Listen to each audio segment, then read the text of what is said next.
Hello everyone, 大家好。皆さんこんにちは、ひときです。皆さんは学生の時のいい思い出はありますか？僕たちにとって学生の時の思い出ってもうかけがえのない思い出なんですよ。だからドラマにもなるし、アニメにもなるし、あの頃に戻りたいっていう人も少なくありません。僕たちは学生の時の思い出を残す一つの方法としてよく変なポーズをとって写真を撮ります。懐かしいな。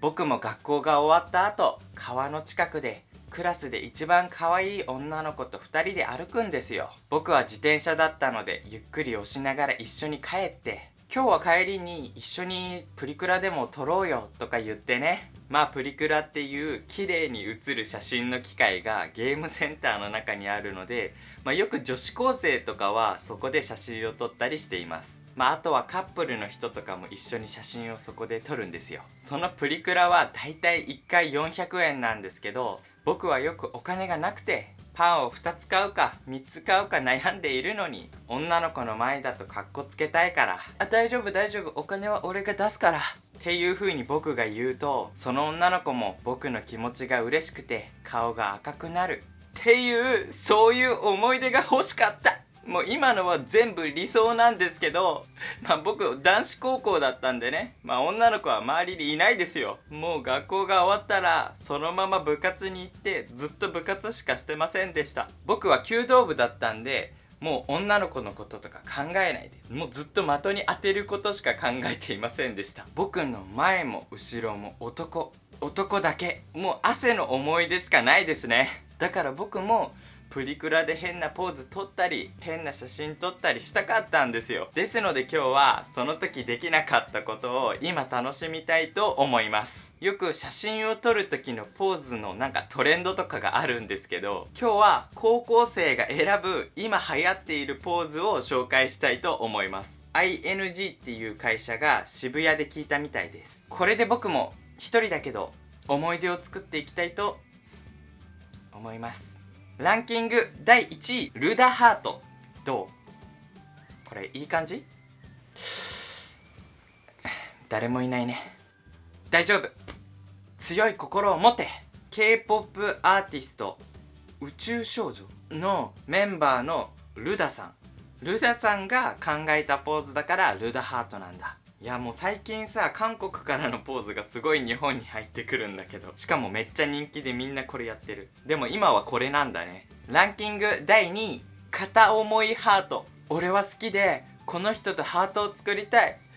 でもこの人はちょっとハート作りたくないからいいねっていう風にやるっていうポーズだよね。これはちょっと日本でミームがあって、プロ格闘ゲーマーのジャスティンさんが香港のコスプレイヤーのロゼマさんっていう人と写真を撮った時に、わざとこういうポーズで写真を撮ったら、特に日本のツイッターでバズりました。その方たちはわざとその写真を撮ったんですけど、何も知らない人から見ると恋愛に失敗したんだなっていう風に見えるので、日本の女子高生は面白くてそのポーズをしています。ランキング第3位、顎ハート。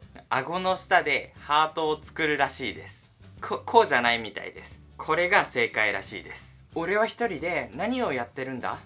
ランキング第4位。ねえ、俺本当にこれ嫌なんだけど、チュキチュキポーズ。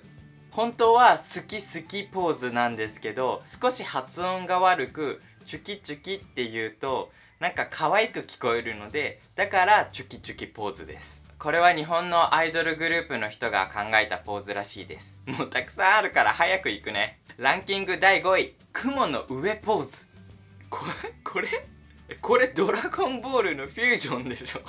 なんでどこが雲の上なの？やばい、女子高生に怒られちゃう。そういうこと言っちゃダメだよ、犬ちゃん。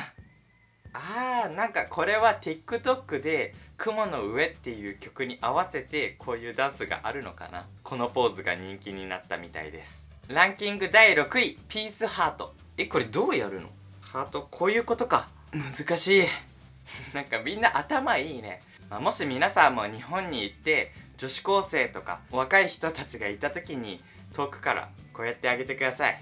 イエーイって。そしたら彼女たちもイエーイってやってくれるか、やってくれなくて一人で恥ずかしくなって呼吸が苦しくなります。ランキング第7位、向かいハート。こういうさ、一人でできないハートを作るのやめてくれる？だって一人でプリクラに行った時どうすればいい？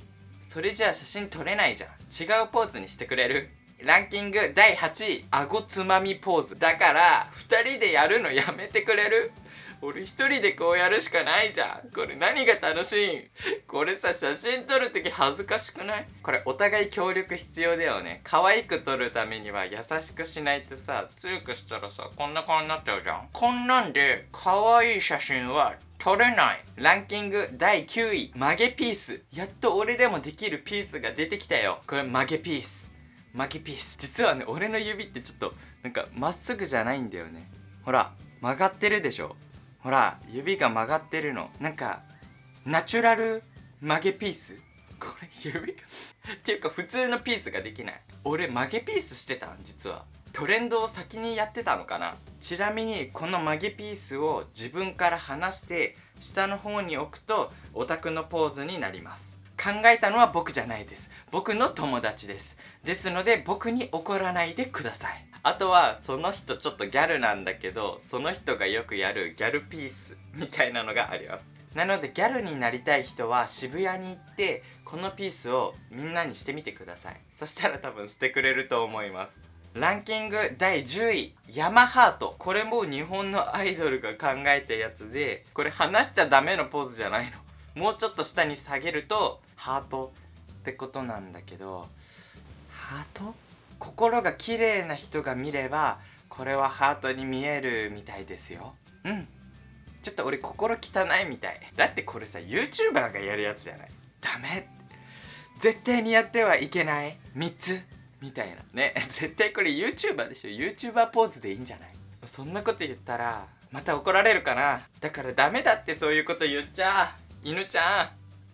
こういう風に日本の女の子はいろんなポーズで写真を撮るんですけど、もちろんラブラブなカップルもこのポーズをします。ラブラブラブラブラブラブは2人が愛し合っている状態を表します。似ている言葉でイチャイチャっていう言葉があるんですけど、大体同じ意味で使われることが多いです。でもイチャイチャはもう目の前で実際にキスをしていたり、なんか食べ物を食べさせてあげたり、そういう今やっている行動のことを表すことが多いです。ラブラブはそういうことをするようなお互いの関係のことを表すことが多いです。ですので、例えばねえねえやばいよ、あの二人会社でイチャイチャしてるの見ちゃった、あの二人ってそんなに今ラブラブなの？という使い方ができます。もちろん2人とも愛し合っていてすごくラブラブだけど人前ではイチャイチャしないっていうカップルもいますよね。今日皆さんに教えたことは